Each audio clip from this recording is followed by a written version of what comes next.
Everyone laughed when a wheelchair-bound billionaire adopted twin girls who lived on the streets. But when one of them said, "I know how to make you walk again," he was stunned. And what happened after that is unbelievable.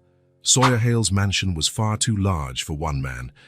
On clear days, sunlight poured in through the tall windows, forming golden rectangles on the hardwood floors. On cloudy days, the house felt even emptier. In any weather, silence reigned. At 42 years old, Sawyer lived like a ghost in his own home. Since Caroline had died in the accident a year ago, he had chosen a solitary, silent existence. His routine was simple: wake up, work in his home office, eat meals alone, sleep. He avoided anything that might remind him of the life they had built together. The house sat atop a hill, overlooking the city. The garden remained well-maintained thanks to the gardeners who came twice a week. The white roses Caroline had planted still bloomed near the entrance, but Sawyer avoided looking at them whenever he passed by. His tech company, founded 15 years earlier, continued to thrive even with his increasingly distant presence. Daniel, his longtime friend and Vice President C, had taken on many of the responsibilities over the past year. Sawyer's only connection to the outside world was through emails, video conferences, and spreadsheets. In the beginning, after the funeral, his friends tried to help. Daily phone calls, surprise visits, invitations to dinners or trips. Sawyer refused all of it, first with polite excuses, then with a coldness that left no room for insistence. Now he only spoke with those absolutely necessary: Robert, his driver, Martha, the housekeeper, and his personal assistant at the company. The photographs of Caroline were removed from the walls and stored in boxes in the basement. Her books, however, remained on the living room shelf. Caroline had loved reading. Sometimes Sawyer would pick up a book and look for the notes she had scribbled in the margins, as if through those words he could keep some connection with her. The bedroom they had shared remained untouched. Sawyer moved into one of the guest rooms. He couldn't sleep in the bed they had shared for so long. On that Wednesday, Sawyer had to leave the house. An important meeting with investors, one that couldn't be done by video call. He put on a dark suit, straightened his tie without enthusiasm, and slowly made his way downstairs, gripping the handrail. Since the accident, Sawyer had used a wheelchair, not out of absolute necessity, but by choice. The doctors assured him that with intensive physical therapy, he would walk normally again. His spinal injury was serious, but not irreversible. However, Sawyer had quit the treatment a few weeks in. It was as though the wheelchair was his penance. Caroline died. He survived. It didn't seem fair. "Good morning, sir," Robert greeted as he opened the door of the adapted car. "Good morning," Sawyer replied, without lifting his eyes. Robert was a discreet man, a quality Sawyer appreciated. He had worked for him for 8 years, and over the last year he'd learned to respect his employer's silence. He secured the wheelchair in the vehicle's compartment and started the drive into the city. The sky was heavy, promising rain later on. Sawyer watched the scenery through the window without really seeing it. People walking, kids running, cars honking. Life went on for everyone but him, stuck in a moment, frozen in the past. The meeting took place at the top of a modern building. In a room overlooking the city, 6 investors awaited him. For 2 hours, Sawyer presented projections, answered questions, and negotiated terms. His voice was firm, his arguments solid. Professionally, he was still the same shrewd man as ever, even if he operated on autopilot. He secured the investment he was looking for. A professional victory that brought him no satisfaction. It was just another day, another task completed. By the time the meeting ended, night had fallen. A light rain fell over the city. "Home, sir?" Robert asked, opening the umbrella to protect Sawyer on the way to the car.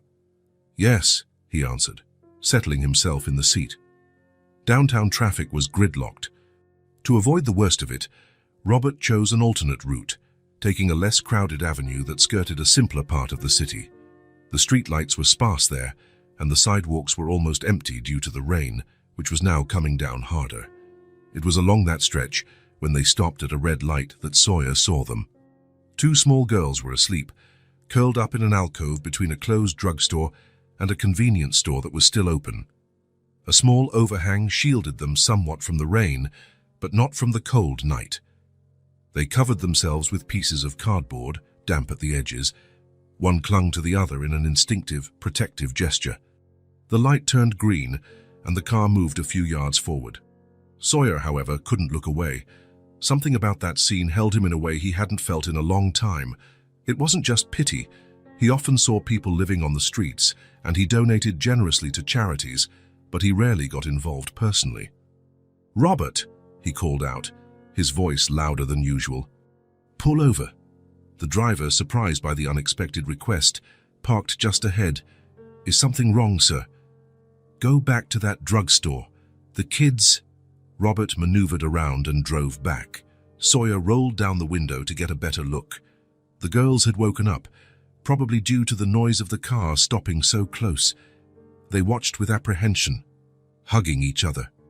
They were identical, twins. They had dark, disheveled hair, dirty, thin faces, and clothes far too big for their frail bodies. But it was their eyes that captured Sawyer's attention. Dark, deep eyes, carrying a wisdom far beyond their years, a mix of fear and courage, vulnerability and resilience. "Are you two alone?" Sawyer asked, trying to soften his voice. The girls didn't answer. They just huddled closer, clinging to each other as if they were one. "Are you hungry?" The smaller one nodded almost imperceptibly. The other remained still, protective. Sawyer wasn't sure what he was doing. He'd never been good with children.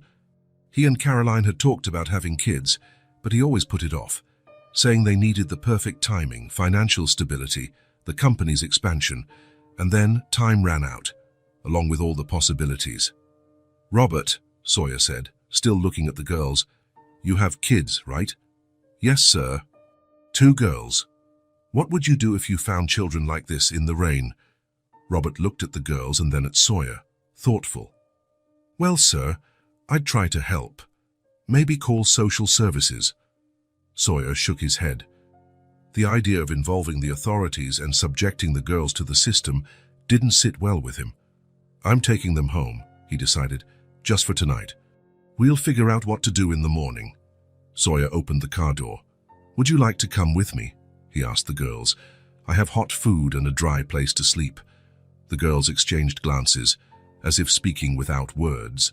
The bigger one whispered something in the other's ear. After a long moment of hesitation, both stood up slowly. "What's your name?" Sawyer asked the one who seemed older. "Lila," she whispered. Pointing to her sister, she added, "She's June. Nice to meet you. I'm Sawyer."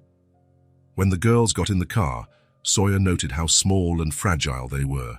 Their thin arms, their bones visible beneath pale skin. Their knees and elbows were marked by scars, evidence of life on the streets. On the way up to the mansion, they stayed silent, pressed together in the back seat. They stared out the window with a mix of fear and fascination as the car climbed the hill, leaving the city lights behind. Sawyer tried to make conversation a few times, asking if they had family or how long they'd been on the streets. All he got was silence and cautious looks. When they arrived, the rain had let up, but the sky was still heavy. The mansion loomed against the dark horizon, its windows lit in stark contrast to the surrounding darkness. Robert helped Sawyer with his wheelchair, then opened the door for the girls. "Wow," exclaimed June, her first spoken word. "Is this a castle?" The innocence in her question took Sawyer by surprise, almost making him smile. Almost. "No, it's just a big house." The house that had once felt empty now seemed even larger with the two children inside. They looked tiny in the entrance hall, gazing around with a blend of caution and wonder. June pointed at the chandelier and the paintings on the walls. Lila remained serious, watching Sawyer's every move. The first thing Sawyer did was ask Robert to fix something for them to eat while he phoned Martha, the housekeeper who lived in a small house behind the main property. "Martha, I need you in the main house right now. It's an emergency." Martha arrived within minutes, still in a robe over her pajamas, her grey hair twisted into a hurried bun. Upon seeing the girls at the huge kitchen table, eating sandwiches Robert had prepared, her eyes widened. "Mr. Hale, what's going on?" "I found them on the street. They couldn't spend the night out in the rain." Martha was practical and in her 50s, having worked for Sawyer for over a decade. She never asked too many questions, a quality he especially appreciated in the past year. "They need a bath," was all she said, noticing the girls' damp, dirty clothes. "And clean clothes. Can you take care of that?" Martha nodded, approaching the girls with a gentle smile. "Hello, I'm Martha. Let's get you a hot bath, okay?" June returned a shy smile. Lila merely observed, as vigilant as ever. "Is there dessert?" June asked, eyeing the sandwich she was about to finish. Martha looked at Sawyer, who nodded. "We have ice cream," Martha replied. "After your bath, all right." June lit up. Even Lila relaxed slightly at the prospect of ice cream. As Martha took the girls upstairs, Sawyer stayed in the kitchen, pondering what he had just done. It was not like him to act on impulse. He was a methodical man who weighed his options, planning every step carefully. But something in those children's eyes had touched a part of him that he thought had died with Caroline. "You're really going to let them stay the night?" Robert asked, interrupting Sawyer's thoughts. "Yes. I'll decide what to do in the morning."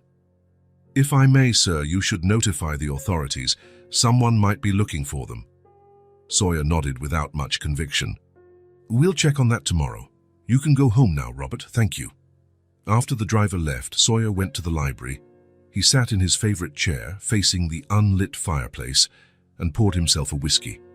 He sat there, sipping slowly, listening to muffled sounds from upstairs. Footsteps, running water, female voices, noises the house hadn't heard in a long time. An hour later, Martha returned to the library. "They're clean and dressed. I used some of your old t-shirts as nightgowns. They're huge on them, but they'll do for today." "Where are they now?" "In the guest room on the second floor, the blue one. They ate ice cream and are almost asleep." Sawyer nodded. "Thank you, Martha. You can go rest. We'll figure out what to do tomorrow." After the housekeeper left, Sawyer made his way to the second floor. He stopped outside the door to the blue room, listening. The girls spoke in soft voices, almost a whisper. He knocked gently before entering. They were in bed together, curled up under the blanket. They stopped talking the moment they saw him. "Everything okay?" he asked. June nodded. Lila stayed serious, just watching. "If you need anything during the night, my room is at the end of the hall." "Why do you have a wheelchair?" June asked, curious. The question was so direct, it caught Sawyer off guard. People usually looked at his wheelchair but pretended not to notice, or offered silent pity he despised. "I had an accident," he answered, providing no detail. "Does it hurt?" she asked. "Sometimes." "We hurt sometimes too," Lila said, finally speaking, "on the inside." The simplicity and depth of that statement struck Sawyer like a physical blow. He studied their faces, trying to imagine what they'd been through to understand pain so well. "Get some sleep," was all he could manage, his voice lower than normal. "We'll talk more tomorrow." As he was leaving, he heard June ask, "Are we going to stay here?" Sawyer paused in the doorway, unsure how to answer. "For now," he said, and closed the door. In the quiet corridor, he stood for several minutes. The mansion, once a mausoleum of memories, now had a room occupied by 2 children. It had been a long time since he'd heard other sounds besides his own and the occasional steps of Martha or Robert. Now there were whispers, light footsteps, the sound of running water in a bathroom. Small sounds of life breaking the house's silence. Sawyer returned to his room and sat on the edge of the bed. He looked at the photograph of Caroline on his nightstand, the only one he hadn't put away in the basement. In it, Caroline was smiling, her blonde hair blown by the wind, her bright blue eyes full of life. It had been taken during a trip to the coast 2 years before the accident. "What am I doing, Carolyn?" he murmured to the picture. "What am I supposed to do with them?" Of course, there was no answer, only the silence he'd come to know so well, the silence that had been his only companion for the past year. But something had changed. The mansion was still cold, still carried Caroline's absence in every corner. Yet now, for the first time in a year, it also held small signs of life. 3 days had passed since Sawyer had brought the girls home. On the morning after he found them, he had called his lawyer, giving him a vague explanation of the situation. Morgan, a meticulous man who had handled Sawyer's legal affairs for over a decade, promised to check if there were any reports of missing children. He also suggested contacting social services, but not urgently. "Let them stay a few days," Morgan said over the phone. "If someone's looking for them, we'll find out soon enough. Otherwise, we'll have time to think about the best options." Sawyer agreed, though he couldn't explain why he wanted them to stay. Maybe it was just the interruption of his empty routine, maybe a distraction from his own thoughts, or perhaps something in those children's eyes that touched a place he thought was dead. Martha, the housekeeper, proved surprisingly adept with the girls. On the second day, she took them shopping for clothes and shoes, returning with colorful bags and a sparkle in her eye Sawyer hadn't seen in a long time. She also bought children's books, drawing supplies, and a few toys, one doll for each of them, building blocks, and simple games. But the toys remained mostly untouched, neatly arranged in the corner of the room they now occupied. The girls didn't play like typical kids. They didn't run or make noise or scatter things around. They moved cautiously, as though afraid of breaking something or being a nuisance. On the first night, they hesitated upon entering the bedroom Martha had prepared. "Can we sleep together?" Lila asked, eyeing the two separate beds. "Of course," Martha replied, pushing the beds together with Robert's help. Even then, they slept clinging to one another, as if afraid to be separated in their sleep. On the third day, Sawyer watched them from the living room doorway. June sat on the rug, drawing with the colored pencils Martha had bought. Lila, beside her, flipped through a picture book without really reading. They hadn't asked if they could stay permanently, a detail Sawyer found curious. Most children would bombard him with questions, seeking reassurance, showing either anxiety or hope. These two did not. They simply existed in the present, without apparent expectations. "Do you want to see my drawing?" June asked, noticing Sawyer was watching. He approached, rolling his wheelchair until he was beside them. The drawing showed 3 stick figures, 2 small ones and a larger one in a wheelchair, in front of a big house with many windows. "That's us," June explained, pointing to the figures. Sawyer felt something twist in his chest as he looked at the simple picture. The 3 figures were connected by lines that seemed to be holding hands. "It's very nice," he said, his voice rougher than usual. June smiled, a genuine smile that lit up her small face. Then she returned to her drawing, adding a sun in the corner of the paper. During lunch, Sawyer noticed how slowly the girls ate, savoring each bite as if it was something precious. Martha had made spaghetti with tomato sauce and meatballs, a simple dish she thought any child would like. They finished everything, but with an uncommon restraint for their ages. "You don't have to store food in your cheek, June," Martha gently reminded her, noticing the girl's tendency to tuck some away. "There's plenty more in the pot if you want seconds." June looked embarrassed, then swallowed what she had saved. "We never know when we'll get food again," Lila explained, always the protector, always the one who spoke up. Martha and Sawyer exchanged glances. What must these kids have experienced to develop such habits? "You'll always have food here," Sawyer said. 3 meals a day, plus snacks if you want." Lila studied his face, searching for signs of deceit. Then she nodded slightly. That afternoon, after lunch, Sawyer went to his office to work. He had video conferences scheduled and emails to answer, but he found it hard to concentrate.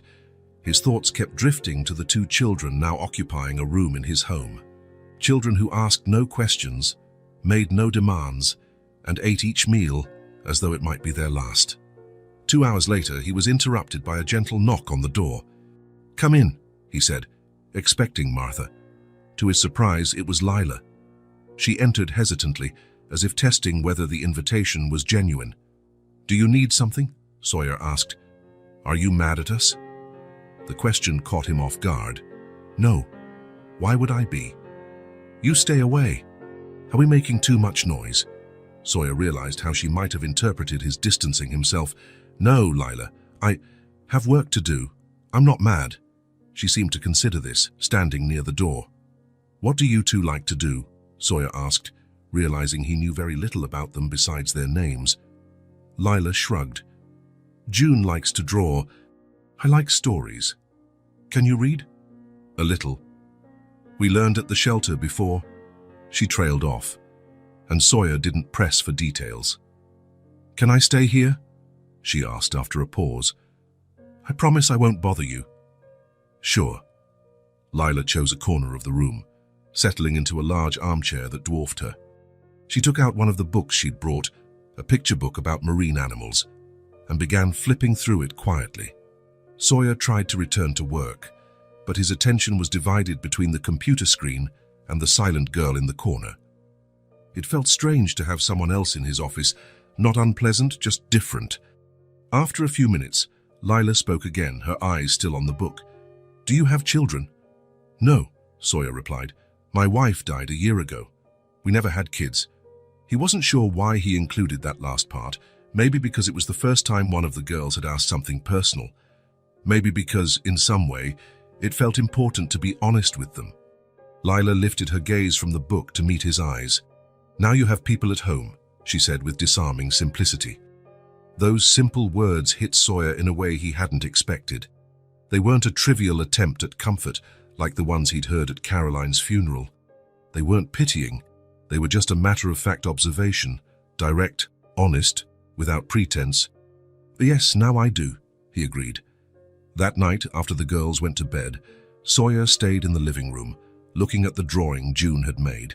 3 figures in front of a big house, an improvised family.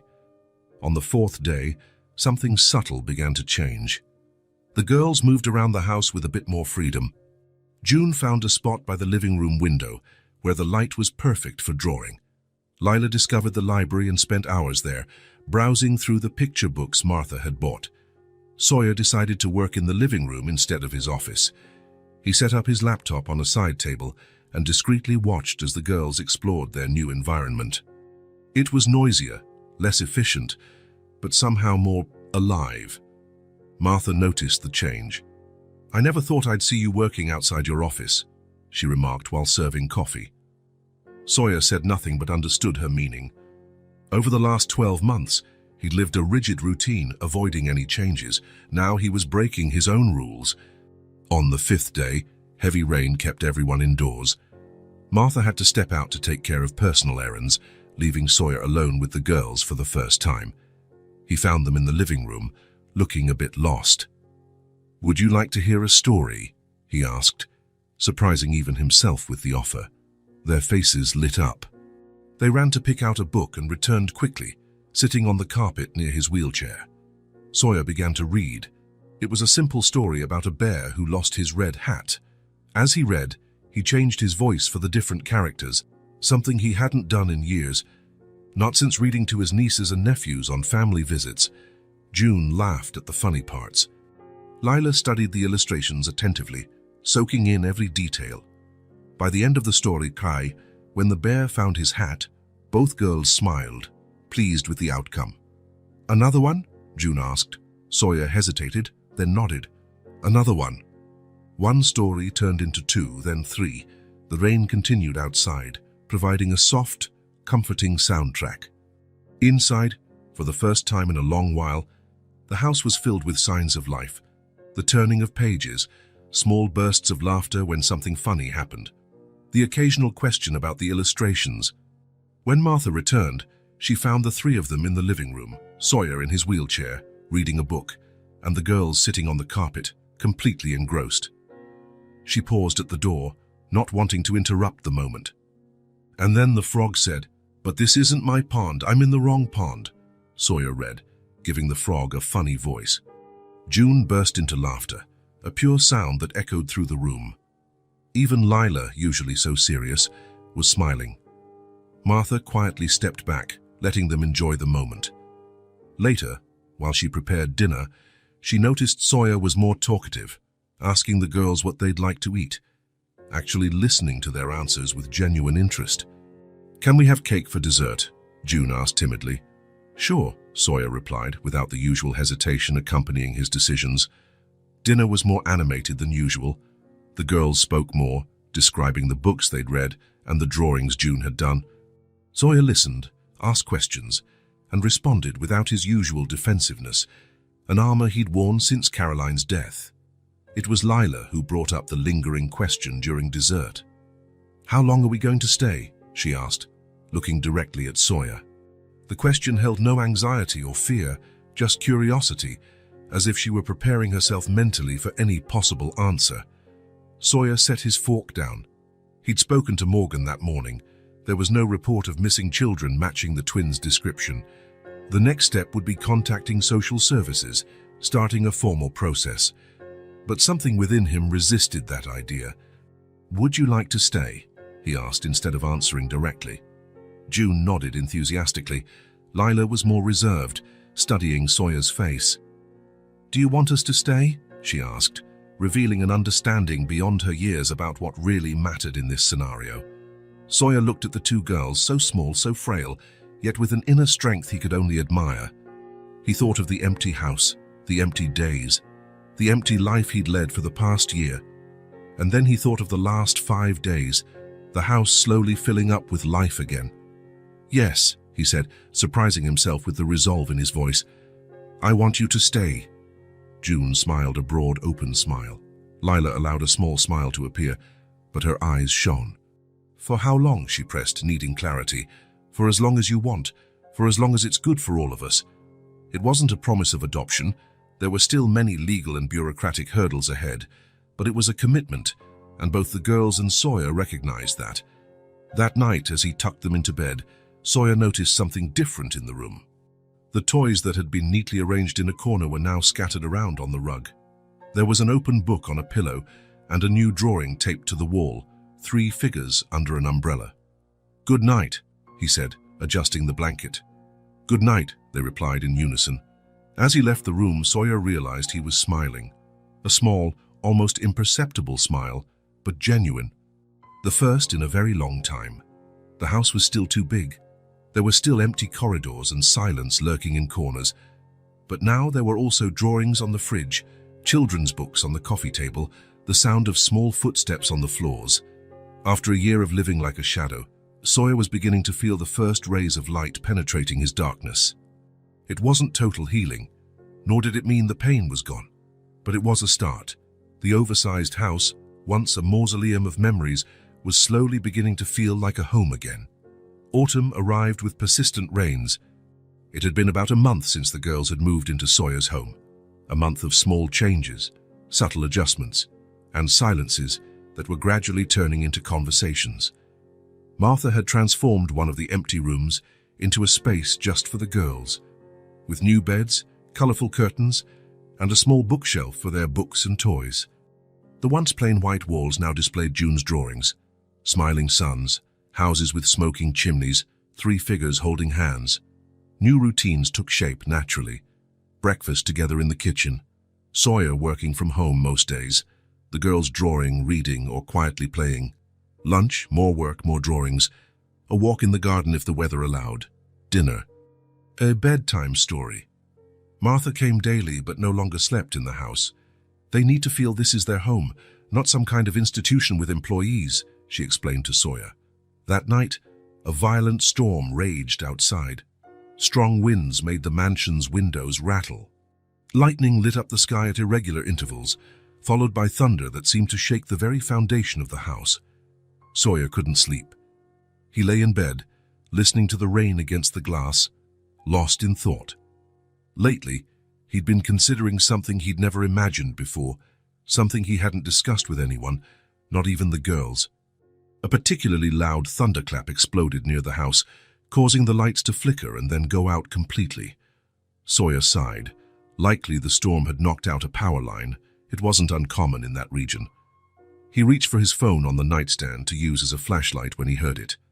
The soft sound of footsteps in the corridor. The door to his room opened slowly with a faint creak. Sawyer turned on the phone's flashlight, partially illuminating the room. 2 small silhouettes stood in the doorway. June and Lila, hand in hand, eyes wide with fear. "Can we come in?" Lila asked in a near whisper. Before Sawyer could answer, another thunderclap shook the house. The girls flinched, and June let out a small whimper. "Of course," he replied, placing the phone on the table so its light cast a soft glow around the room. Without another word, the twins approached the bed. For a moment, Sawyer thought they would ask to sleep beside him. Instead, they lay down at the foot of the bed, curled up like kittens, not even pulling up the covers. The action took him by surprise. It was such a strange gesture, asking for closeness yet maintaining distance, seeking security without demanding comfort. It was as if they knew exactly how much they could ask for without imposing. Sawyer remained still for a moment, observing the two small forms at the foot of his bed. Then, slowly, he took an extra blanket from a trunk nearby and spread it over them. "Are you scared of the thunder?" he asked in a low voice. "No," Lila answered after a pause. "We had a bad dream." "Both of you?" "We always have the same dream," June explained, her voice muffled by the blanket. "It's like we share one mind." Sawyer didn't question the childlike logic. It wasn't the first time he'd noticed the almost supernatural bond between the twins, finishing each other's sentences, seeming to communicate silently, reacting identically to the same situations. "Do you want to talk about the dream?" he asked. Silence followed, broken only by the sound of the rain against the windows and a distant rumble of thunder. "We dreamed you were going to leave," Lila finally said. "Like our mom."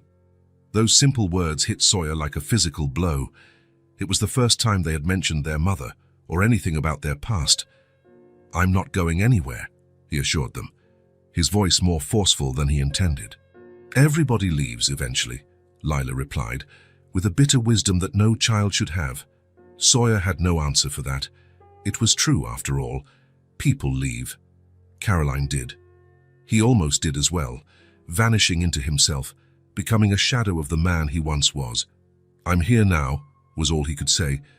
The girls gave no reply, but he felt them gradually relax, their small bodies releasing tension.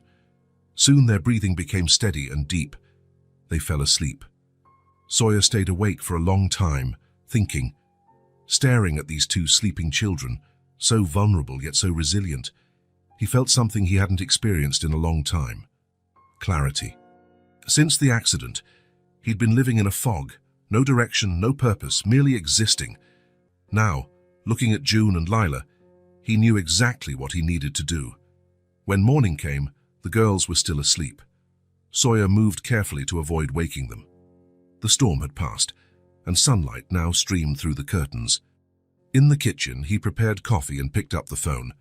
It was only 6 in the morning, but he knew Morgan, his lawyer, was an early riser. "Sawyer, is something wrong?" Morgan asked, his voice alert despite the hour. "No, nothing's wrong," Sawyer replied. "Actually, it's the opposite. I've made a decision. About the girls. I want to adopt both of them." There was a moment of silence on the other end of the line. Morgan knew Sawyer well, knew how he'd withdrawn after Caroline's death, how he'd isolated himself, refusing anything that could bring meaning back into his life. "Are you sure?" Morgan finally asked. "It's a huge decision, changing your entire life like this." "My life has already changed," Sawyer replied. "I'm just accepting it now." The process would be long and complex, Morgan warned. There were no official records of the girls, and nobody had reported them missing. They would have to involve social services and possibly the police. There would be evaluations, interviews, and court hearings. "I don't care how long it takes," Sawyer insisted. "They'll stay with me during the process. They're not going to any shelter or foster care." "That might be hard to guarantee." "That's why I'm paying you, Morgan, to make the hard things possible." After hanging up, Sawyer noticed his hands were trembling slightly. It was excitement, he realized, not anxiety or fear. Excitement at the possibility of a new beginning, of a new direction. He heard soft footsteps behind him. June and Lila stood in the kitchen doorway, still in pajamas, hair tousled. "Good morning," he said, smiling at them. "Good morning," they answered in unison. "Did you sleep well?" "After the nightmare." They nodded, studying him curiously. Something was different about him that morning, and even children so young could sense it. "Come on, I'll make breakfast," he said, pointing to the chairs at the table. "Then how about we go to the park? It's a nice day after the rain." Their faces lit up at the prospect. It was the first time he'd suggested an outing that wasn't a doctor's appointment or for essential shopping. As he prepared pancakes, Sawyer realized he was humming quietly, a tune Caroline used to sing in the mornings. A year ago, that simple act would have plunged him into sorrow. Now it felt natural, almost comforting. A new life was taking shape. Not perfect, not without challenges, not without the pain he would always carry, but a life, nonetheless. A life with purpose.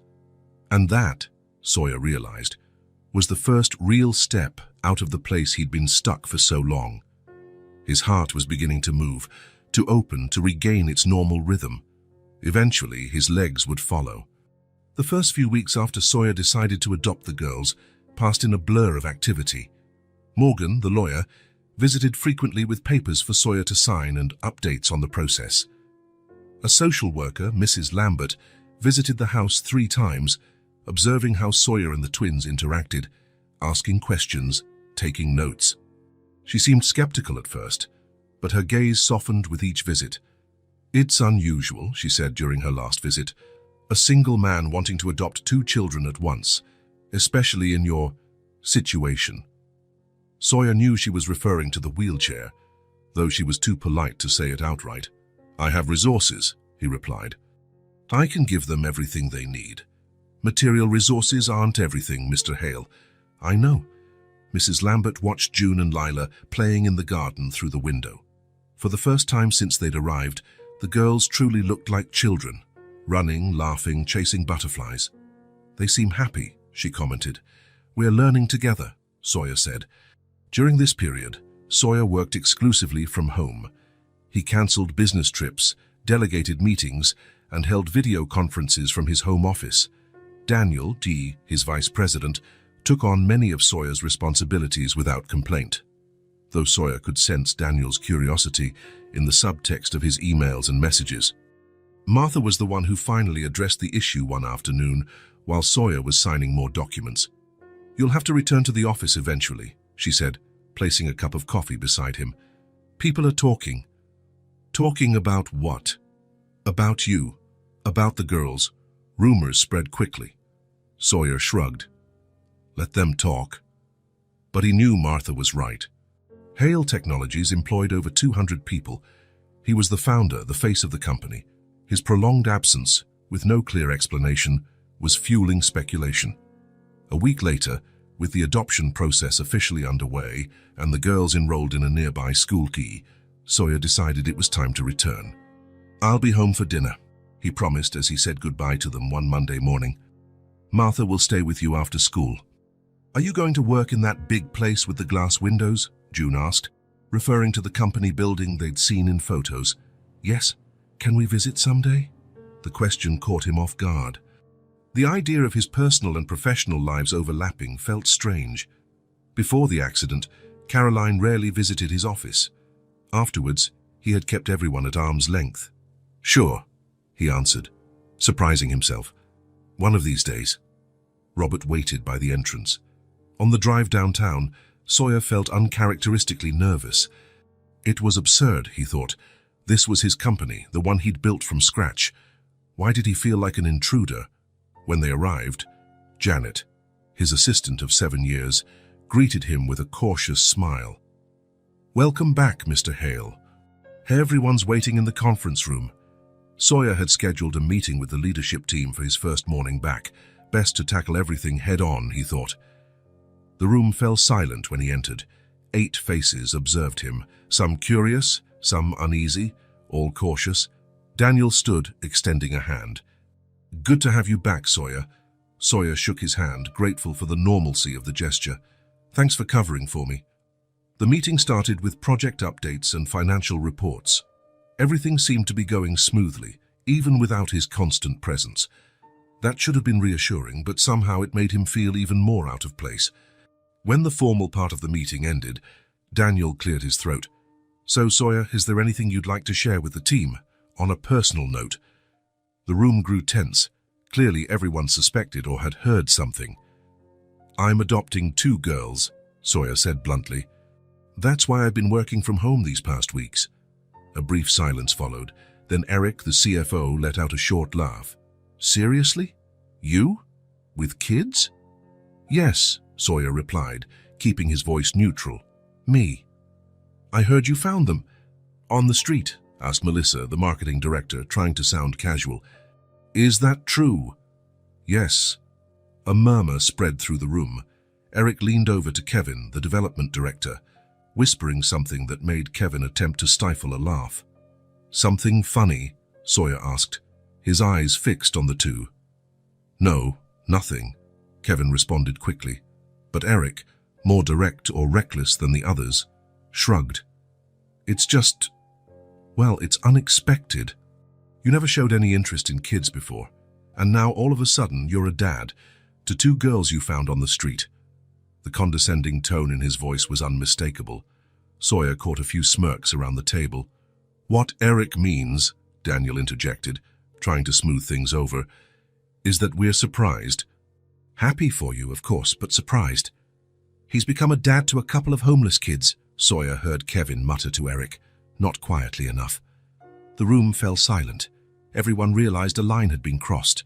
Sawyer felt a surge of anger rise in his chest.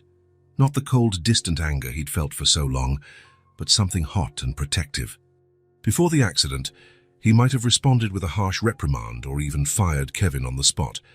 But now he felt a different response emerging. Their names are June and Lila, he said, voice calm but firm. They have dark hair, brown eyes, and the same smile. June draws little suns everywhere. Lila can memorize entire pages of a book after reading them once. They sleep holding hands and finish each other's sentences. The room went completely quiet. Even Eric looked uncomfortable.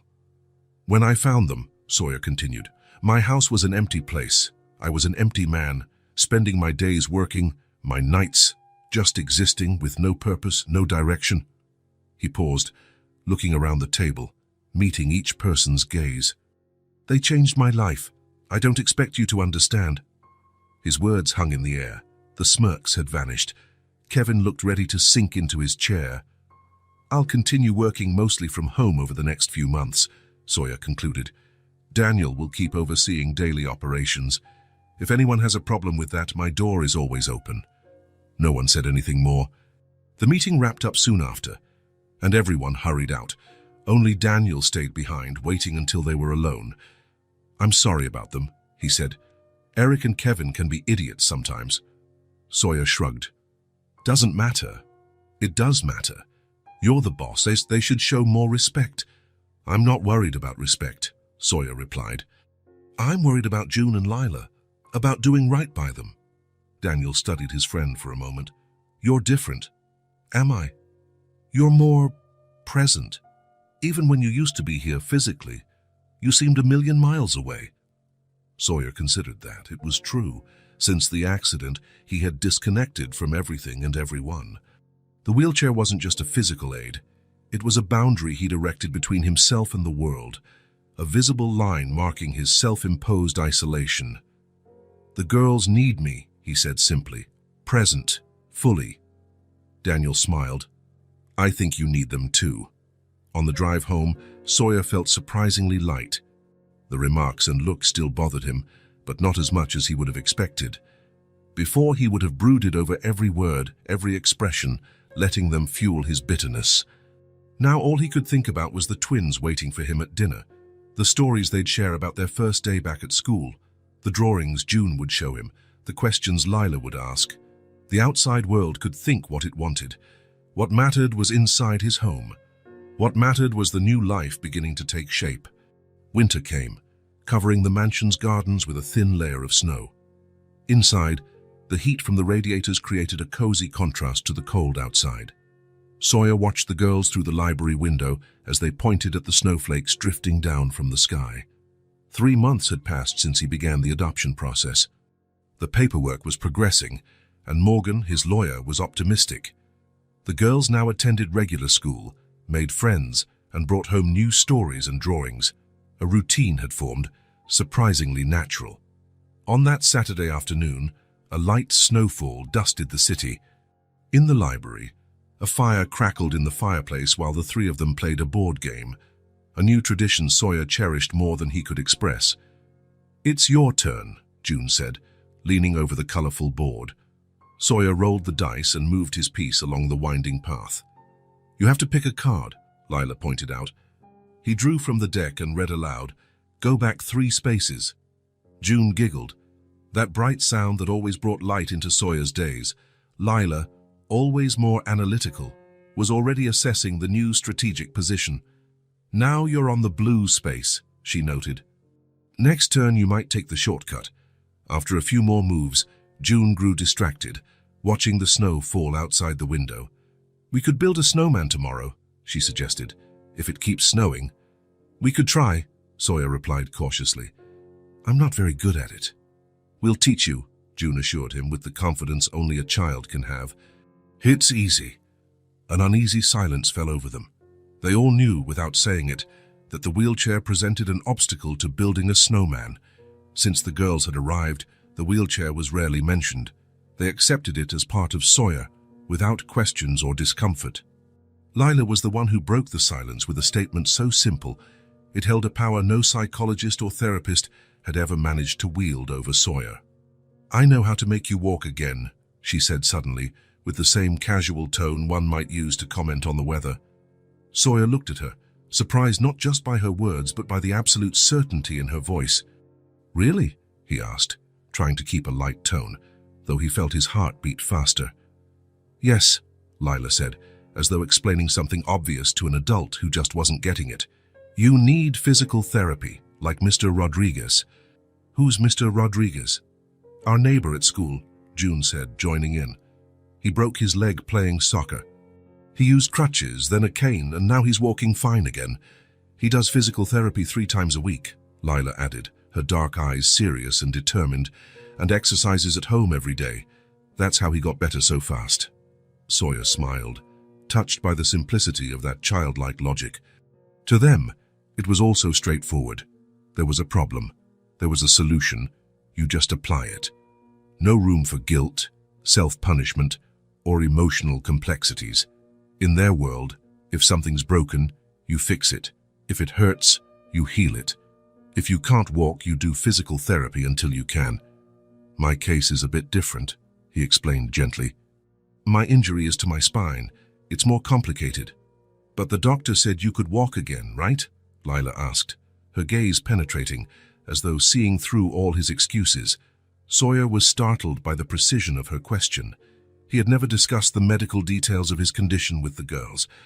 "Yes," he admitted, feeling as though he was confessing a long-guarded secret.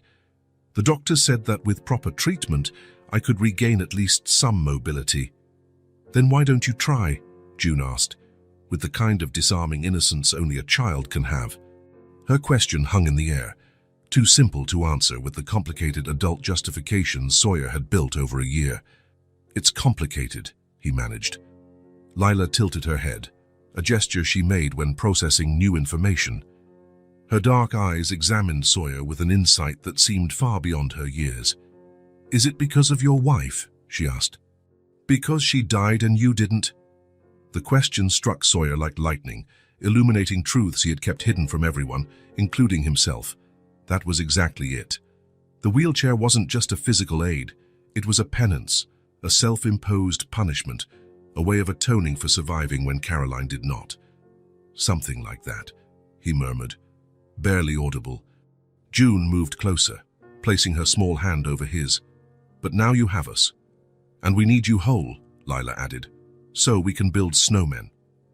The simplicity of their words dismantled all his complex emotional barriers. He felt something warm slide down his cheek, a tear, then another, then another. He hadn't truly cried since Caroline's funeral, perhaps not even then. "It's your turn," June said gently, handing him the dice, giving him space to compose himself. They continued the game, but something had changed. A seed had been planted, not by expensive therapists or well-intentioned friends, but by 2 children who viewed the world with the clarity only innocence can provide. "I know how to make you walk again." Lila's words stayed with him for the rest of the day, through dinner while reading them a bedtime story, and later, alone in the library, staring at the dying fire in the fireplace. Their childlike straightforwardness had cut through layers of self-pity, guilt, and inertia. The girls didn't see a man serving penance. They saw Sawyer, their protector, someone who needed help to heal. There was no judgment in their eyes, only the unwavering certainty that problems existed to be solved. He thought of Caroline and how she had always encouraged him to face challenges. He remembered how she hated it when he gave up on something without trying. "You never know what you're capable of until you try," she would say. He thought of the girls and how they deserved a father who could run with them in the garden, teach them to ride bikes, build snowmen. And for the first time in a long while, he allowed himself to think about himself, not as a guilty survivor, not as a grieving widower, but as a man who might still have a future that involved two little girls who saw not what he'd lost, but what he could still become. The next morning, after the girls left for school, Sawyer picked up the phone and made a call he'd been avoiding for over a year. "Wellington Rehabilitation Clinic," a female voice answered. "Good morning. My name is Sawyer Hale. I was a patient of Dr. Richards about a year ago." "One moment, Mr. Hale. I'll check your records." As he waited, Sawyer looked out the window. Snow had stopped during the night, leaving the garden covered in a pristine white blanket. A fresh start, a blank page. "Mr. Hale, Dr. Richards is available next Tuesday at 10 a.m. Would you like me to schedule you?" Sawyer took a deep breath. "Yes," he said, resolve in his voice. "I want to resume treatment." Not because he expected a miracle. Not because he believed he would be exactly as before, but because he wanted to try. Because two children, in their innocent wisdom, had shown him that sometimes the solution is far simpler than adults allow themselves to see. The following Tuesday, Sawyer entered the rehab clinic for the first time in over a year. Everything looked the same: the antiseptic smell, the bright walls, the physical therapy equipment. But he was different. "Mr. Hale," Dr. Richards greeted him, a middle-aged man with a serious but kind expression. "Good to see you again." "Doctor, I admit I didn't expect you to come back, not after so long. I changed my mind." The doctor studied him for a moment, noticing something different in his patient.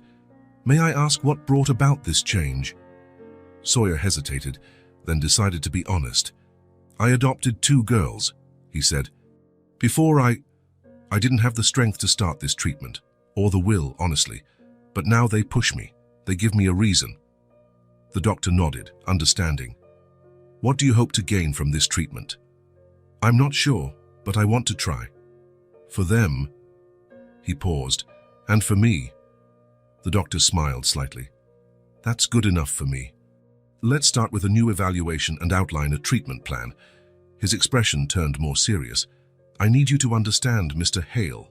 A lot of time has passed. The process will be harder now. There will be pain, frustration, times you'll want to quit. I'm ready. Your injury was never completely disabling. The paralysis had a strong psychosomatic component, worsened by the emotional trauma of the accident." Sawyer nodded.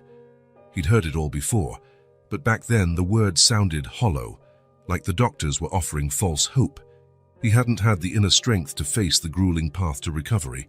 He lacked the motivation to endure the difficult road back. But now, those same words seemed like a real possibility, a path worth taking no matter how hard. The next few months were exactly as Dr. Richards had warned: difficult, painful, and frustrating. 3 times a week, Sawyer went to the clinic for sessions that left him exhausted and in pain he hadn't felt in a long time. On the other days, he did exercises at home with a private therapist. On the days when motivation faltered, when the pain felt too great, when progress seemed non-existent, it was the girls who kept him going. Their hopeful expressions, their childlike certainty he would succeed, their unwavering faith in his recovery, all of it fueled him when his own resolve failed. The first few weeks brought little visible progress. His muscles, atrophied from prolonged disuse, protested every movement. His body seemed to fight his will, refusing to obey even the simplest commands.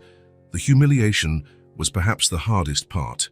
Sawyer, who once took pride in his independence and strength, now needed help with basic exercises, falling in front of strangers, having to be lifted like a child, sweating profusely to accomplish movements that used to be automatic. All of it bruised his pride. But the girls, they turned every small step into a monumental victory. On the first day he came home from the clinic exhausted and discouraged, he found his room decorated with colorful drawings June had made. One said, "Strong Dad," showing a stick figure standing and smiling. Another showed 3 people holding hands, walking together. The next day, Lila showed up with a large chart she and Martha had made. "Progress board," it read at the top. Below were a series of goals, each with a line for small gold stars. "Every time you can do something new," Lila explained with the seriousness of a little scientist, "we'll put a star on it." For them, there were no failures or setbacks, just different paces of progress. Their childish logic turned each therapy session into an opportunity, not a reminder of his limitations. They didn't see a broken man trying to fix himself. They saw someone getting stronger day by day. The first star went up 2 weeks later, when Sawyer managed to stand for 10 full seconds supported by parallel bars. For an outside observer, it might have been a minor achievement, but for the girls it was cause for a celebration worthy of the Olympics. "First star!" June shouted, jumping with excitement. Lila solemnly stood on a chair and carefully placed a gold star on the first line of the board. 10 seconds standing, she read aloud, as though announcing a historic feat. It took 3 weeks for him to double that time, but the second star went up with the same excitement. Then the third, when he took his first step with support, and the fourth, when he managed 3 steps in a row. On days when exhaustion outweighed determination, when pain made him doubt whether any of it was worth it, Sawyer looked at that star chart, at June's ever-growing collection of drawings, and into the girl's hopeful eyes. There, he found a strength he never had on his own. They pushed him past his limits, past what he thought possible. The girls never lost their enthusiasm. They never showed impatience. They never questioned whether it was all worthwhile. In their minds, the end result was certain. Sawyer would walk again. The only unknown was when. Sometimes they accompanied him to the clinic, sitting quietly in a corner. The therapists initially worried their presence would put pressure on Sawyer. Instead, they discovered he tried harder, endured more when they were around. "You can do it," June would shout when he attempted a particularly difficult exercise. "Take a deep breath first," Lila advised, echoing what she'd heard from the professionals. 4 months into the treatment, Sawyer managed to take his first steps without support. It was only 3 unsteady, shaky steps before his legs gave out, and he had to be caught by someone.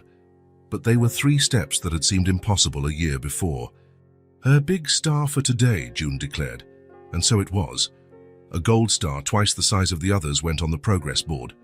That night, after the girls went to bed, Sawyer looked at that board of stars, each one a small victory over the inertia that had ruled his life for too long. Each one shone as a reminder that a child's simple and direct view, "if it's broken, fix it," could be wiser than all the complicated adult rationalizations. His body was responding to treatment, slowly, painfully, but surely. His spirit was responding too. The bitterness that had consumed him for so long was beginning to fade, like melting snow under the spring sun. In its place grew something new: hope, possibility, a future. "I know how to make you walk again." Lila had been right, after all. Not just about physical therapy, but about something more fundamental. Seeing solutions where adults see only obstacles, having the courage to try when the fear of failure paralyzes, and the wisdom to view the world not just as it is, but as it could be. He wasn't doing this only for the girls, he realized. He was doing it for himself too. Because somehow the children's clear-eyed simplicity had penetrated all the guilt and self-punishment to reveal a forgotten truth, that maybe, just maybe, he deserved a second chance. His body was beginning to respond. So was his spirit. Spring arrived. The trees in the mansion's garden sprouted their first green buds, and a few early flowers were already appearing in the beds. The weather was milder now, though mornings were still cool with the last hints of winter. 2 more months had passed since Sawyer started physical therapy, 2 months of steady but slow progress, averaging 2 gold stars on the board per week. Small victories that the twins celebrated like monumental achievements. Sawyer had established a routine: Mondays, Wednesdays, and Fridays at the clinic, home exercises on the other days. Martha reorganized one of the mansion's rooms into a mini rehab space, complete with parallel bars, light weights, and other equipment his therapists recommended. The girls always wanted to be involved. June would draw while Sawyer did his exercises. Lila would count reps out loud like a little coach. The adoption process was going well too. After many interviews and evaluations, Morgan said they were close to the judge's final decision. That Friday, Dr. Richards suggested a new challenge. "You're making great progress, Mr. Hale," he said, looking over the therapist's notes. "I think we can try something more advanced today." The new exercise required Sawyer to stand without support and do a full rotation, pivoting on his axis. It sounded simple, but demanded coordination and balance he was still rebuilding. "Let's try with just one therapist beside you," Dr. Richards suggested. "Ryan will be close by, but he won't be holding you this time." Sawyer agreed. The girls, who'd been allowed to watch the session that day, sat on a nearby bench, eyes filled with anticipation. June clutched a piece of paper and a pencil, ready to draw his triumph. Slowly, Sawyer released the parallel bars, feeling his legs bear his weight. Standing unassisted was no longer as daunting. He could do it for about a minute now. "Good, Ryan," the therapist encouraged. "Now rotate slowly to your right, one small step at a time." Sawyer inhaled deeply and began to turn. 1 step, 2 steps, 3. He was almost halfway around when it happened. A spasm in his right leg, followed by sudden weakness in his knees. He tried to recover his balance, but it was too late. He fell. It wasn't a soft tumble. His body hit the cushioned gym floor with enough force to hurt. Ryan tried to break the fall, but could only protect Sawyer's head from impact. "Sawyer!" June cried out, jumping from the bench. Lila remained seated, her eyes wide with shock. "I'm fine," Sawyer said automatically, but he wasn't. The physical pain was sharp, but worse was the feeling of defeat, of shame, of failure. It took 4 people to help him back into the wheelchair. His right leg throbbed with pain, no broken bones, the doctor assured him after a quick exam, but he'd have significant bruising. "These things happen in rehab, doctor." Richards tried to reassure him. "Falls are part of the process. We can't let them discourage us." But Sawyer could barely hear him. He was looking at the girls, now standing beside his chair, faces filled with concern. He felt something he hadn't in a long time. Acute shame mixed with the sense that he had let someone down. The ride home was silent. The girls, usually chatty after sessions, stayed quiet in the back seat. Lila held the drawing June had made, not of the victory they'd hoped for, but of Sawyer being helped to his feet after the fall. At home, Martha was waiting with lunch ready. Sawyer barely touched his food. His mind replayed the fall over and over like a looped film clip. The sense of helplessness, of having his body betray him yet again, was crushing. "Sawyer's not hungry today," June told Martha when he excused himself before dessert. In his room, sitting on the bed, Sawyer picked up the phone and called the clinic. "I'd like to cancel my Monday session," he told the receptionist. "Are you sure, Mr. Hale, doctor?" "Richards usually recommends keeping the routine, especially after—" "I'm sure," he interrupted. "In fact, I'll need to pause the treatment. I'll call back when I'm ready to resume." After hanging up, he sat in silence for a long time. Then he stood, locked his bedroom door, and stayed there alone. He didn't want the girls to see him like this, defeated, weak, a failure. He spent the rest of the day shut away. Martha knocked once, asking if he needed anything. He politely refused, saying he just wanted to rest. The girls, surprisingly, didn't try to come in or call him for dinner. Perhaps Martha had told them to give him space. Or maybe, he thought bitterly, they were too disappointed to see him. Night fell. Lying in bed in the darkness, Sawyer felt the physical pain in his leg, but it was secondary compared to the pain in his spirit. All the progress of the past few weeks seemed like a cruel joke now. 1 step forward, 10 steps back. Why deceive himself? Why endure this humiliating process when the outcome was so uncertain? He was lost in these dark thoughts when he heard it. A faint rustling followed by a soft scraping sound. He sat up in bed and turned on the lamp. A piece of paper had been slipped under the door. A simple sheet, folded in half. Sawyer picked it up with slight apprehension. He opened it slowly. Inside was a drawing by June, Sawyer standing, holding hands with the two girls. Above, in careful handwriting he recognized as Lila's, were the words, "If you can't do it today, we'll try again together tomorrow." The simplicity of that message hit him like a wave. There was no blame in their words, no disappointment, just acceptance of the difficulty, and a promise of companionship, of support, of partnership. "If you can't do it today, we'll try again together tomorrow." A lump rose in Sawyer's throat. Tears that had refused to fall during the humiliating tumble now flowed freely. They weren't tears of self-pity or shame, but of relief, gratitude, and the realization that he didn't have to face this alone. He held the paper against his chest for a long moment. Then, taking a deep breath, he stood and walked to the door. His legs still hurt, his pride still wounded, but something in him had shifted. He unlocked the door and opened it slowly. In the hallway, leaning against the opposite wall, stood June and Lila, wearing pajamas, holding their toothbrushes, apparently on their way to bed. They froze when they saw him, uncertain. "You made this?" he asked, showing them the paper. They nodded in unison. "It was Lila's idea," June said. "I just did the drawing." Sawyer looked at the two little girls, so small, so seemingly fragile, yet with a strength that astounded him time and again. He saw no pity in their eyes, no disappointment, only anticipation, hope, faith. "Thank you," he said, voice rough. "And I'm sorry about today." "Why?" Lila asked, genuinely puzzled. "You just fell. Everybody falls." The simple truth nearly made him smile. It was true. Everybody falls. The difference lay in what happened afterward. "You two should get to bed," he said softly. "We've got a lot to do tomorrow." The girls smiled. They didn't ask what exactly they'd be doing, no need. All that mattered was there would be a tomorrow, and they'd be together. After they went to their room, Sawyer returned to his own. He picked up the phone again and dialed the clinic's number, reaching the answering machine this time. "This is Sawyer Hale. I'd like to confirm my session for Monday." He set the phone down and looked at June's drawing once more, before folding it carefully and placing it in the nightstand drawer. Tomorrow, they would try again. Together. May arrived, bringing warmer days, and the mansion's garden burst into color.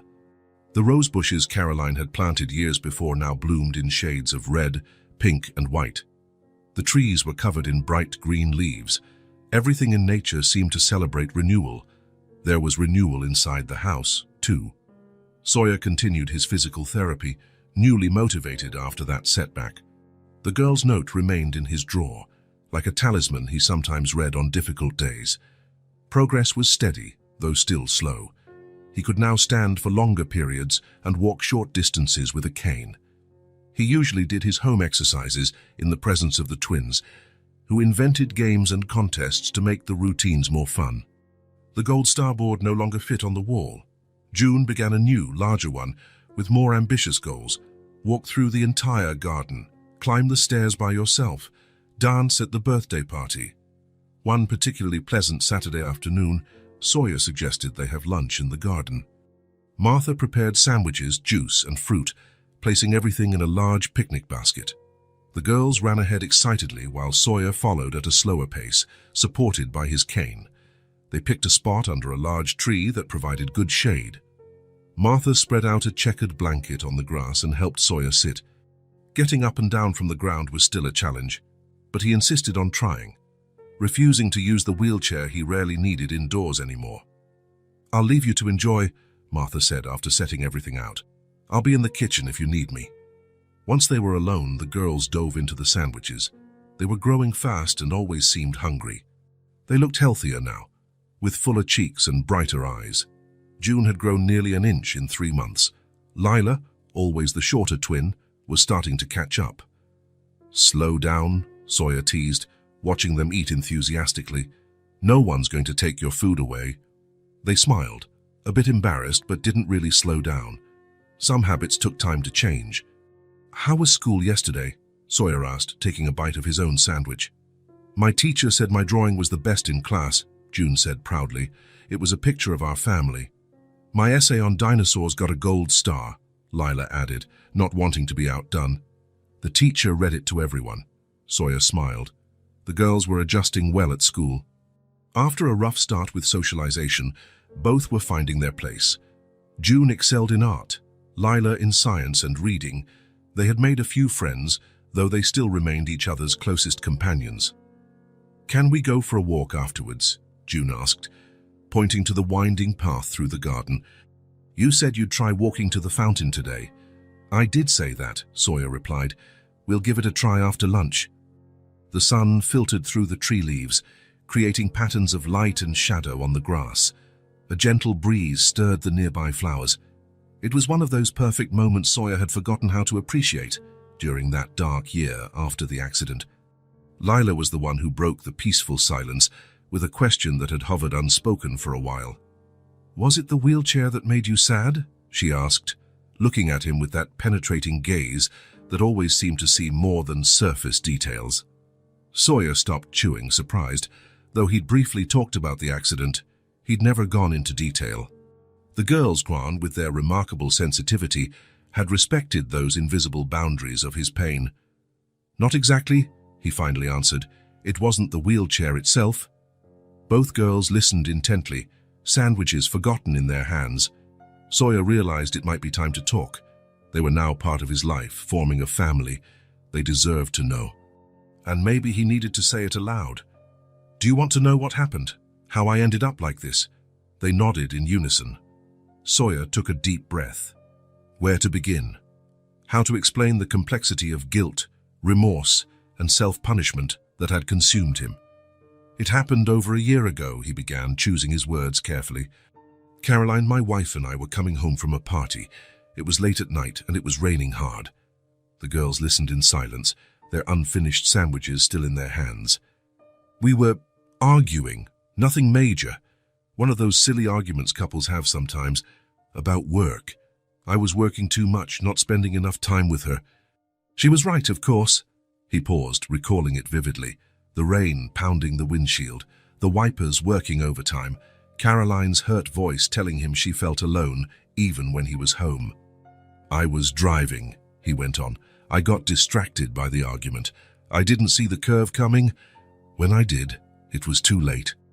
I tried to steer, but the road was slick." He paused again.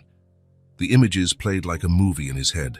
The car skidding, the sensation of weightlessness as it flipped, the screech of metal twisting, the screams, then silence. "The car rolled," he said quietly. "Rolled several times before stopping. By the time the paramedics arrived, Caroline was already—" He couldn't finish. He didn't need to. The girls understood. "You got hurt," June said softly, not as a question but a statement. "Yes, I was trapped in the wreckage for hours. When they finally got me out, I couldn't feel my legs. I had spinal damage, but the doctors always said I could recover most movement with therapy and time." "But you didn't want treatment," Lila concluded, connecting the dots. "No, I didn't." Sawyer lowered his gaze to his hands. "I never forgave myself. I refused the therapy. I thought I deserved it." The words flowed more easily than expected. He'd never admitted it so openly before, not even to his therapist. Deserved punishment for what? Lila asked with childlike logic. For causing the accident? For being alive when she wasn't? Silence followed. The girls processed the information, each in her own way, June with her heart, Lila with her mind. "She wouldn't want to see you like this," June said at last, with surprising conviction. "We forgive you." The simplicity of that statement shook Sawyer.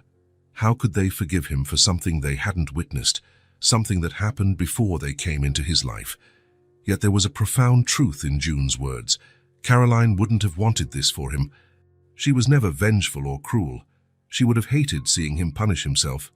"Thank you," he said, voice trembling. "That means a lot." The girls smiled, as though they'd solved a difficult puzzle. For them, maybe it was just that simple, offering forgiveness freely, unconditionally. They finished lunch in silence. Sawyer felt oddly light, as though a weight he'd carried for so long had been eased, maybe not removed entirely, but lessened enough for him to breathe more freely. "What about you two?" he asked after a moment. "We never really talked about how you ended up on the streets that night." The twins exchanged glances, that silent communication that always fascinated Sawyer. "It's not a happy story," Lila warned. "Few stories about kids on the streets are," Sawyer responded gently. June took a sip of juice, as though gathering courage. "Our mum's name was Elena," she began. "She was beautiful, had dark hair like ours. She got very sick," Lila continued. "Really sick. She couldn't afford a doctor. Cancer," June explained. "She told us about it. She said she was going to heaven but would try to find someone to take care of us first." Sawyer felt a lump in his throat. Two children so young, confronting death in such a direct way. "She died in the hospital," Lila said. "We couldn't see her. A social worker came to get us. She said she'd find us a good family." "But she didn't?" Sawyer asked. "She did, June replied, "but it never worked out. We went through shelters, the streets, hunger," Lila said with a matter-of-factness that contrasted harshly with her tender years. "Some families tried to adopt, but they always wanted just one of us." "You didn't want to be separated," Sawyer surmised. "No," they answered together. "So we ran away," Lila went on. "From the last place. It was a shelter, but not a nice one. People yelled a lot. We stayed on the street for a while," June added. "Then you found us." There was no bitterness in their voices, no anger at a system that had failed them or the adults who hadn't protected them, just a quiet acceptance of facts. "Now we have a home," Lila concluded simply, "and we have you." June nodded emphatically as if that wrapped up the matter. And perhaps it did, Sawyer thought. The past was the past, irreversible, unchangeable. The girls seemed to grasp that instinctively. You accept it and you move on. He was only just learning how. He looked at them, so small yet so resilient.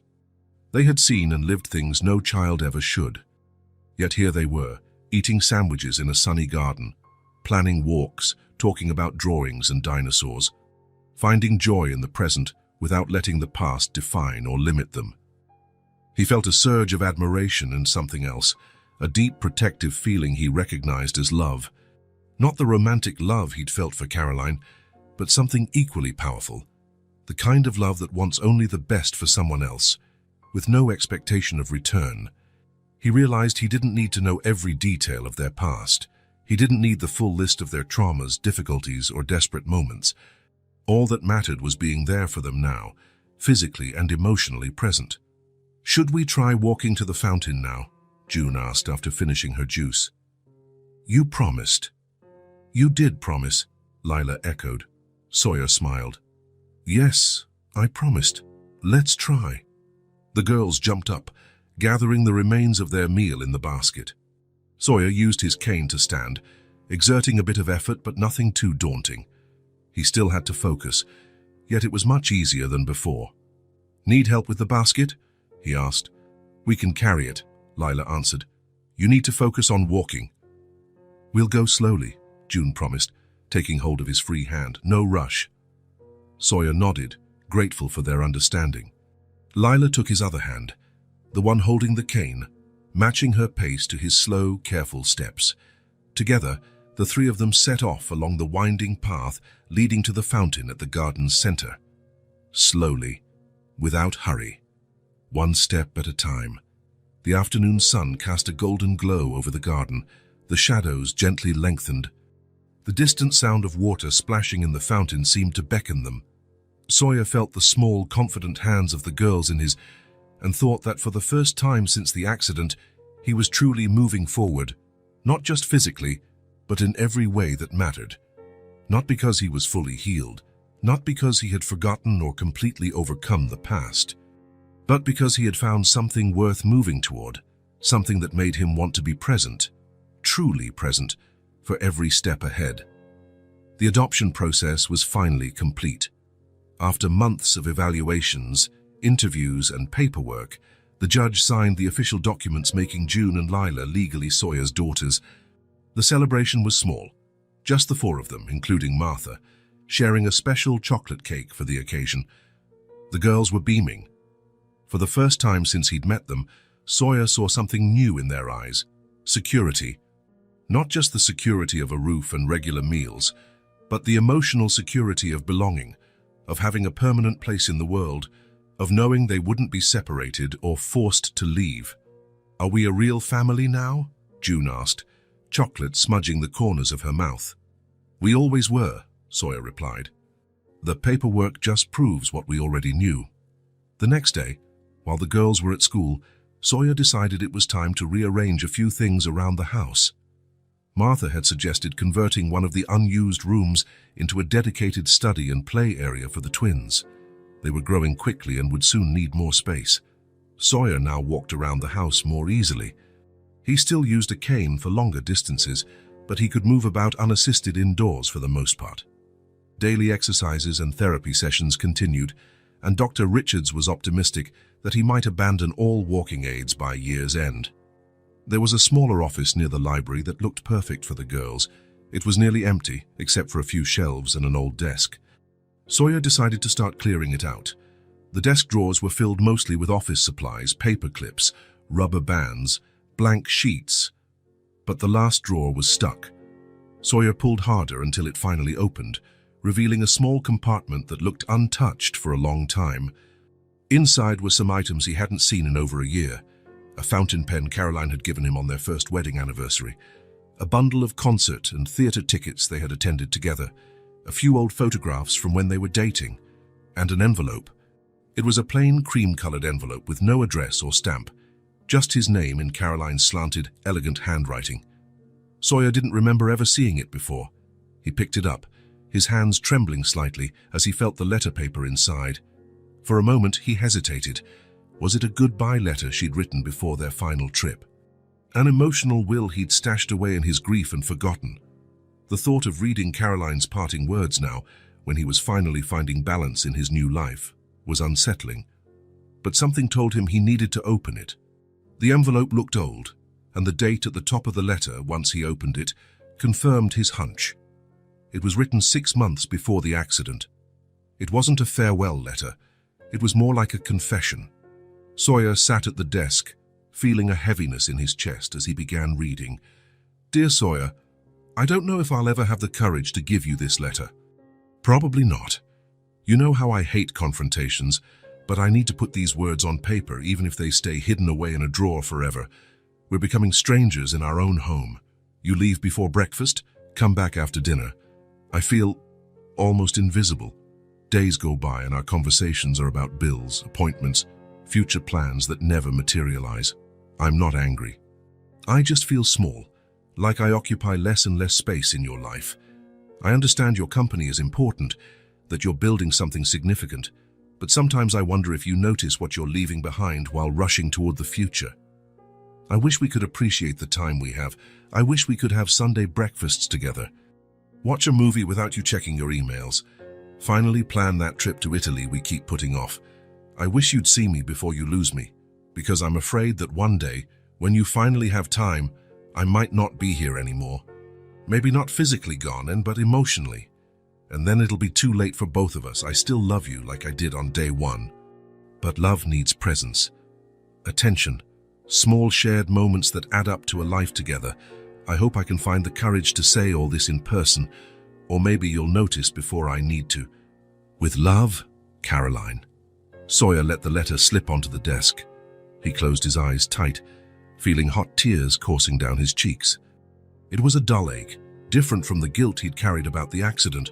This was the pain of late realization, of truth that had been there all along, but he hadn't seen. She'd been alive, present, lonely, and he hadn't noticed. All those nights working late, all those weekends sacrificed for important meetings, the times he postponed vacations, birthdays, moments that would never come again. Caroline had tried to warn him, in her gentle, non-confrontational way, and he hadn't listened, too busy building a future he'd never share with her. The irony was cruel. After the accident, he punished himself for a momentary distraction behind the wheel. But the real failing happened far before that, far deeper. He had been distracted for years, missing the small moments that together made up the essence of their marriage, of a shared life. He remained there for a long time, the letter lying open on the desk, memories flooding his mind. Caroline waiting for him to come home for dinner, the food going cold as he called to say he'd be late once again. Her dozing on the sofa on a Friday night, trying to stay awake until he arrived.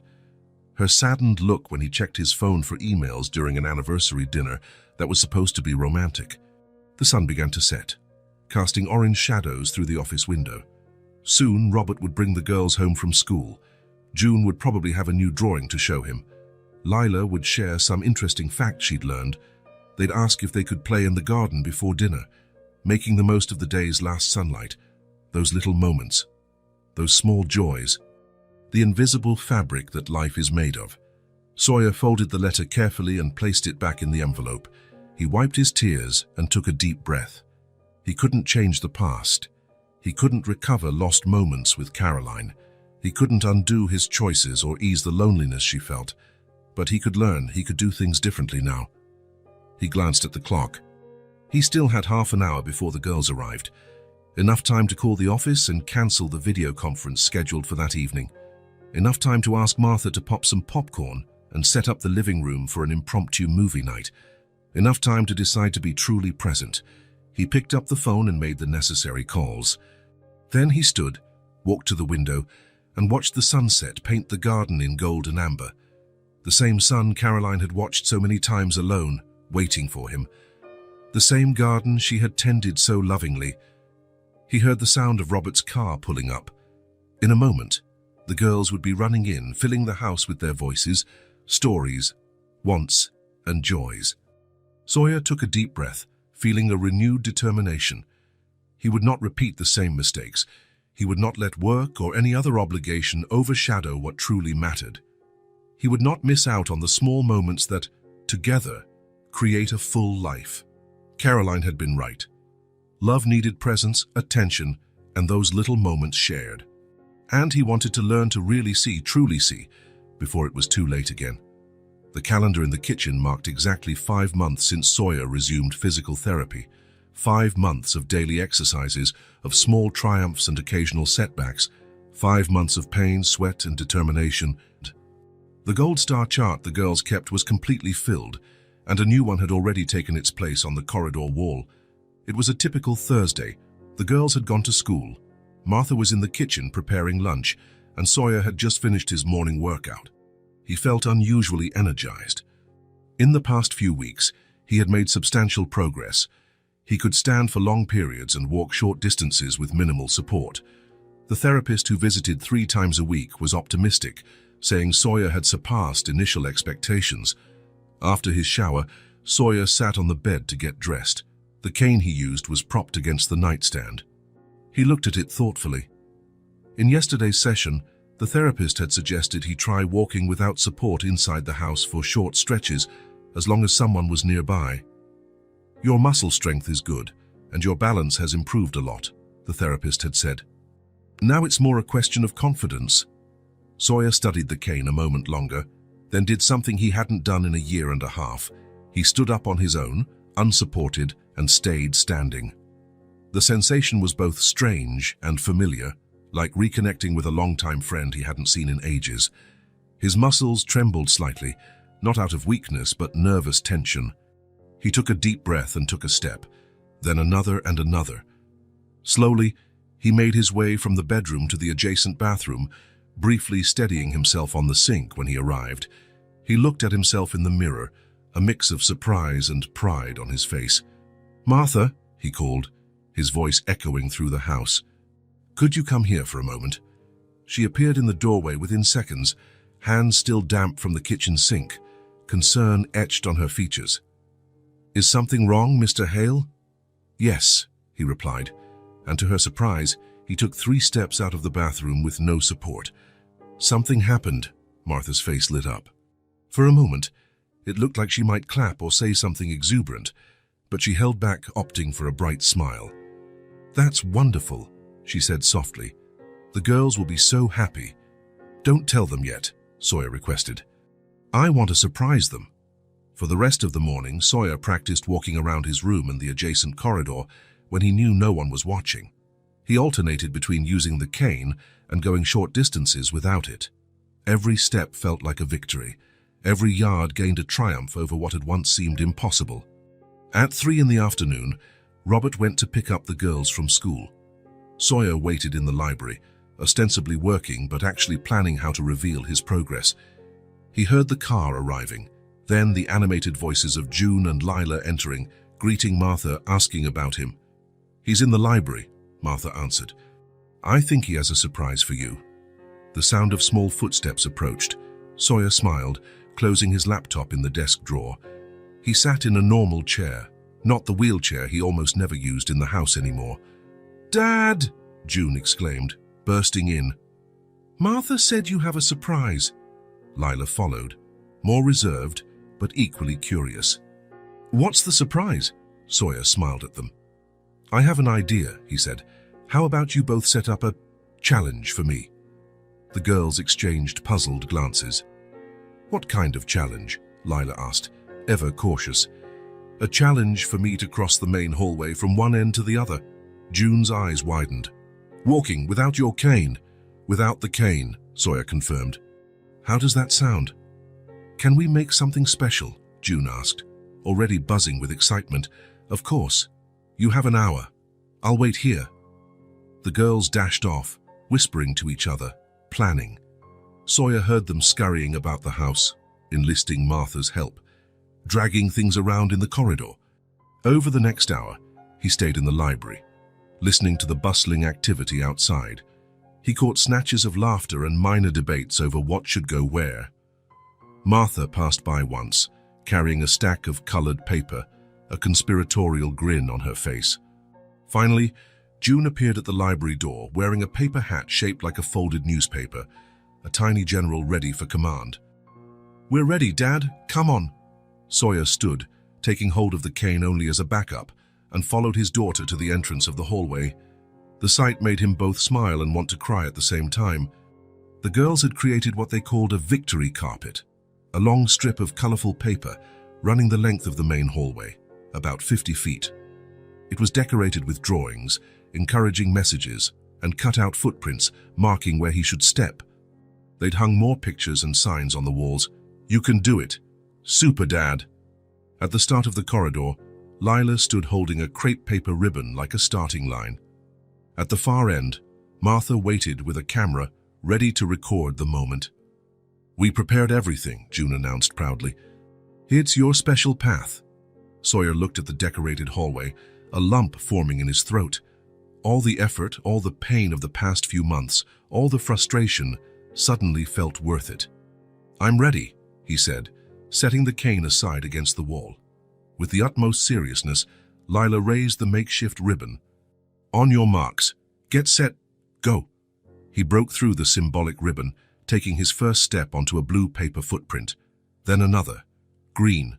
Then another. Red. With each step, he felt his muscles working, his balance being tested, his body relearning movements once taken for granted. It wasn't perfect. There was a slight wobble to his gait, and his pace was slower than normal. But he was free.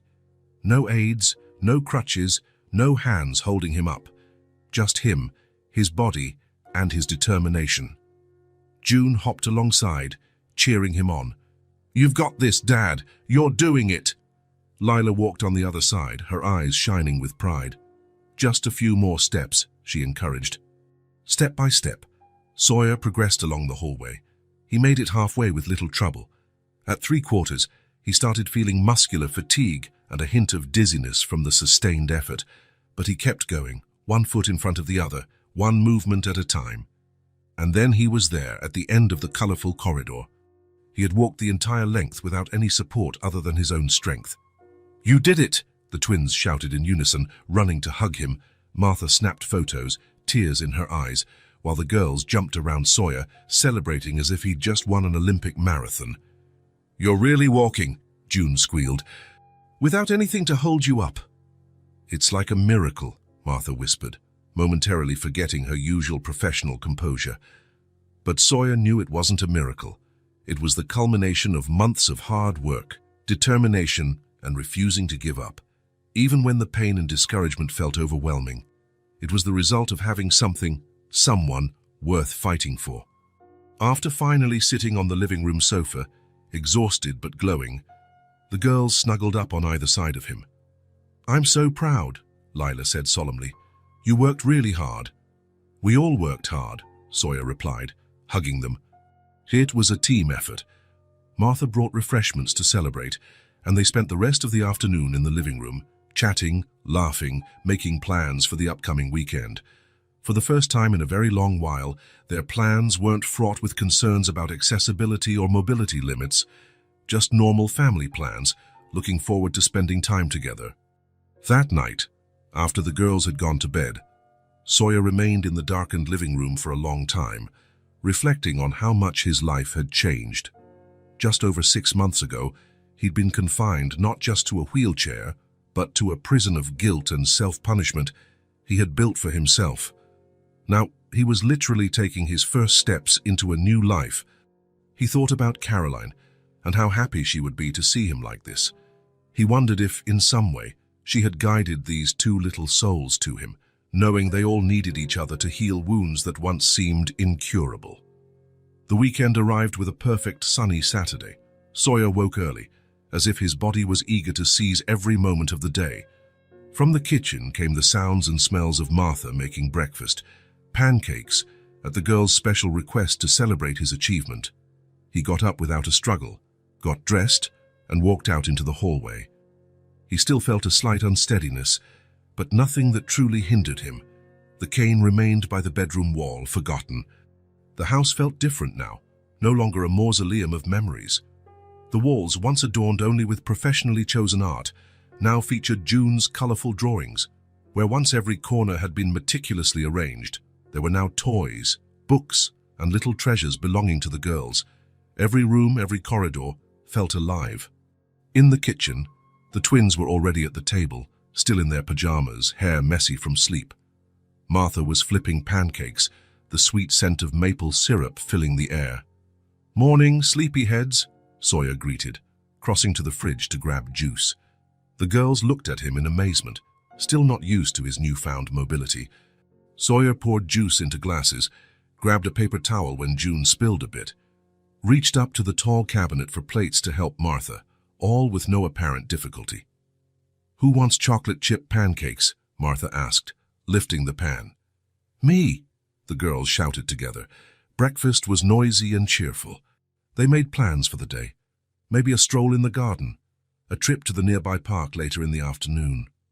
Things that once seemed too complicated were now easy to imagine. After breakfast, while Martha tidied up, Sawyer took the girls to the garden. The morning sun warmed the perfectly manicured lawn, and Caroline's rose bushes were in full bloom. The twins ran straight to the swing set installed beneath a large tree. "Push me, Dad!" June cried. Already on the swing, Sawyer obliged, marveling at how easily he could now perform such simple, yet significant, gestures. He pushed June's swing, then Lila's, smiling as they competed to see who could go higher. After a while, they settled on the grass for a break. The girls made flower crowns out of the daisies scattered beneath the trees, while Sawyer simply observed, enjoying the sun on his face, the gentle breeze, the perfection of the moment in all its simplicity. It was Lila who broke the reflective silence. "Now you walk like before," she said, watching him with that penetrating gaze of hers. Sawyer thought about it. Physically, he was almost there. The doctors said that with a few more months of therapy, even the keenest observer might not notice any lingering effects. "Yes," he replied thoughtfully, "but now I know where I'm going." Lila seemed satisfied by the deeper meaning in his response, nodding as if she understood perfectly. Having finished her daisy crown, June stood and placed it on Sawyer's head. "A king needs a crown," she declared solemnly, then burst into giggles at his amused expression. Sawyer adjusted the makeshift crown, playing along. June, in an impulsive burst of affection, jumped behind him to hug his neck. Lila, not to be left out, climbed onto Sawyer's outstretched legs in the grass. There was no audience for that moment, no grand speeches, no profound declarations, just laughter, the rustling of leaves overhead, the distant hum of bees among the flowers, the sounds of a house, of a family brimming with life. Sawyer closed his eyes briefly, taking it all in, The light weight of June on his back, the warm presence of Lila in his lap, the comforting sun on his face. He was walking, he was living, and for the first time since losing Caroline, he wasn't missing anything. The emptiness he'd carried so long had been filled, not in the way he'd expected, not along the path he'd planned, but in a way that now seemed perfectly right in its imperfection, like his steps along the decorated hallway. Not perfect, but free. He had learned, through two unexpected little teachers, that life rarely follows the path we map out, that sometimes we must be utterly lost to find a new direction, that sometimes the smallest hands are the ones that help us stand, and that there is always a chance to begin again. If this story touched your heart, subscribe to the channel and turn on notifications so you don't miss the next ones. Leave a like because it helps this story get recommended to more people. See you in the next story.